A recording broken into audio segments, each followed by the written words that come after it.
sasa mtazamaji na kupeleka katika hoteli moja hapa jijini Nairobi ambapo kuna mkutano ulikuwa unaendelea na mwanahabari mwenzangu ndugu Lusige, nadhani unanipata vema kabisa. Uko wapi na kunaendelea nini kuhusiana na mkutano ambao ulikuwa umeitishwa hapo na shirika moja?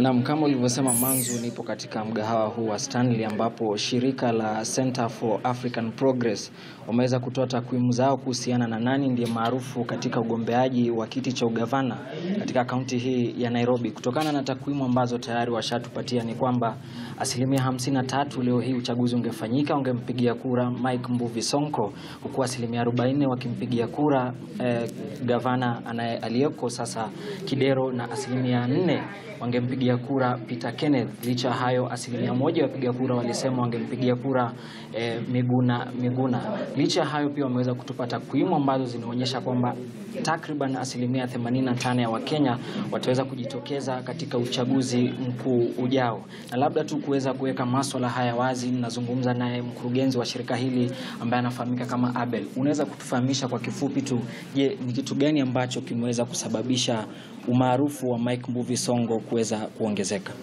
Kulingana na ule utafiti ambao tumefanya ni kwamba watu wa Nairobi wanaamini kwamba Mike Sonko ni mwanasiasa ambaye wanaweza kumfikia kwa urahisi wakiwa na shida. Ameanzisha kikundi kinaitwa Sonko Rescue Team. Kukiwa na moto mahali, wale watu wanafika pale wanawasaidia. Kukiwa na ukosefu wa maji, anatumia pesa zake kuwapatia maji. Kwa hivyo wanamuona ni kama alianza kuwatumikia kama governor hata kabla ya kuchaguliwa. Tumeona pia kwamba umaarufu wa Kidero umeweza kushuka kwa 1%. Je, unaweza kutufahamisha sababu kuu ni nini? Kumekuwa na kilio kikubwa sana hasa kutoka katika serikali kuu. Uliona ile ripoti ya Auditor General ambapo walisema kwamba ufisadi umeenea sana katika kaunti ya Nairobi, na hiyo shida ni kama imemulima sana Kidero. Kwa hivyo watu wa Nairobi wanaamini kwamba Kidero amekuwa mfisadi sana. Lakini ni maoni tu wanasema, na hayo maoni yamewasaidia katika kufanya uamuzi. Na pia tumeona umesema kwamba baadhi ya wapiga kura kutoka kaunti ya Nairobi wameweza kusafiri kwenda maeneo mengine. Je, unadhani madhara yake itakuwa ni gani katika uchaguzi huu? Kulingana na ule utafiti ambao tumefanya siku mbili zimepita, watu wengi sana wamesafiri kuelekea sehemu za mashambani wakiwa na hofu kwamba kutatokea vita.